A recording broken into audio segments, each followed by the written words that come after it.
Assalamualaikum dan salam Malaysia Madani. Hari ini 12 Januari 2023 kembali membicarakan 5 berita pilihan dalam Berita 5 at 5.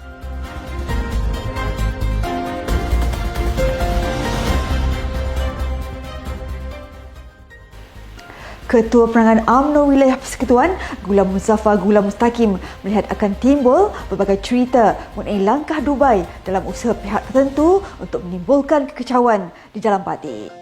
Beliau berpandangan mereka sengaja menimbulkan perpecahan di dalam UMNO agar dapat melagakan pemimpin UMNO yang sedia ada. Sebelum ini tular di media sosial berbagai nama termasuklah Tengku Zafrul sebagai dalang Perikatan Nasional yang turut menjadi mangsa serta jadikan kambing hitam untuk merosakkan keharmonian serta perpaduan di kalangan pemimpin. Justru beliau mengingatkan agar semua pemimpin agar berhati-hati dengan pelbagai berita serta dakwaan sedemikian serta mencari kebenaran serta kesahihan sebelum menerima sebarang berita yang disebarkan. Terdahulu sebanyak 75 laporan polis yang diterima berkaitan gerakan langkah Dubai didakwa bertujuan menjatuhkan kerajaan perpaduan pimpinan Datuk Seri Anwar Ibrahim. Ketua Pergerakan Pemuda UMNO Malaysia, Dr. Muhammad Akmal Saleh menggesa semua ahli politik untuk kembali memperkukuhkan langkah rakyat sebelum memulakan apa-apa langkah, sama ada langkah Dubai ataupun langkah London. Beliau yang juga ahli Dewan Undangan Negeri Dun Melimau berkata demikian selepas menyaksikan langkah Dubai yang digembar-gemborkan bertujuan bagi menjatuhkan kerajaan perpaduan. Beliau menyatakan rakyat semakin jemu dengan orang politik yang tidak habis-habis berpolitik demi kepentingan diri. Beliau menegaskan bahawa mana-mana pihak yang berhasrat menjadi kerajaan perlu menunggu pilihan raya akan datang dan jadikan ia sebagai satu disiplin dan cara berpolitik untuk menguruskan negara. Terdahulu sebuah akhbar melaporkan terdapat gerakan yang dinamakan Langkah Dubai untuk menjatuhkan kerajaan perpaduan pimpinan Perdana Menteri Datuk Seri Anwar Ibrahim yang dikatakan dirancang dan didalangi pemimpin pembangkang. Ketua Perangan UMNO Malaysia merangkap Ahli Parlimen Pengerang Datuk Seri Azalina Osman Said merakamkan penghargaan kepada semua pasukan penyelamat yang bertugas lumus membantu mangsa banjir. Beliau dalam pada itu meluahkan kesyukuran apabila keadaan banjir di beberapa kawasan di Pengerang kembali surut. Beliau berkata beberapa pusat pemilihan sementara yang dibuka sebelum ini akan ditutup selepas keadaan di kawasan tersebut beransur pulih. Situasi banjir di Johor menunjukkan perkembangan baik apabila jumlah mangsa banjir di Johor hanya bertambah 10 orang setakat 8 pagi tadi.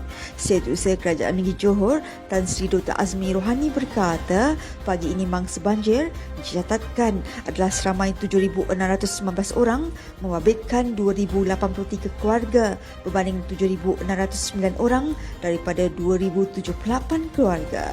Beliau yang juga pengerusi jawatan kuasa pengurusan bencana negeri berkata setakat jam 8 pagi ini semua mangsa banjir telah ditempatkan di 50 pusat pemilihan sementara yang beroperasi di 7 daerah terjejas banjir di negeri ini. Ketua Pergerakan Puteri UMNO Malaysia, Datuk Nur Amal Muhammad Fauzi menasihatkan semua ahli parti agar kembali kepada perjuangan asal serta mengaplikasikan sepenuhnya media sosial bagi menarik lagi sokongan masyarakat kepada UMNO.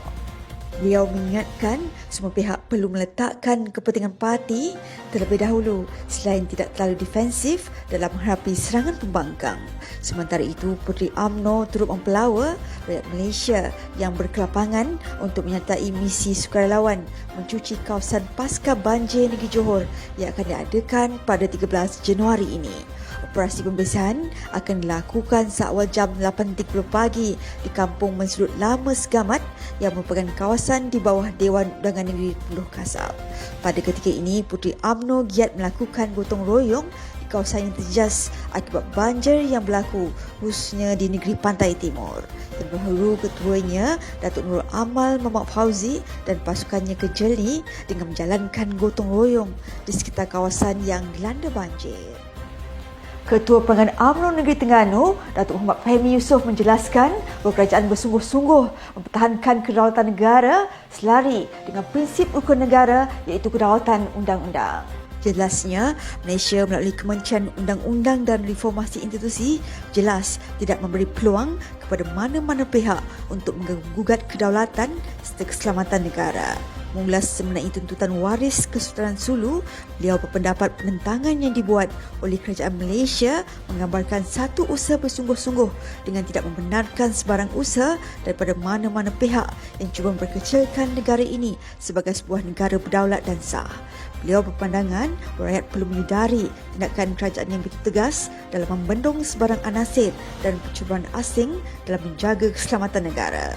Media melaporkan Penimbang Tara tidak beretika Gonzalo Stampa telah didapati bersalah menghina mahkamah dan dijatuhi hukuman penjara selama 6 bulan oleh Mahkamah Sepanyol serta melarang Stampa daripada menjalankan tugasnya sebagai Penimbang Tara selama setahun. Sekian sahaja daripada saya, Adib Ahmad. Jangan lupa temu janji kita di Isnin hingga Jumaat jam 5 petang. 5 berita pilihan hanya di Berita 5 at 5. Assalamualaikum dan salam Malaysia Madani.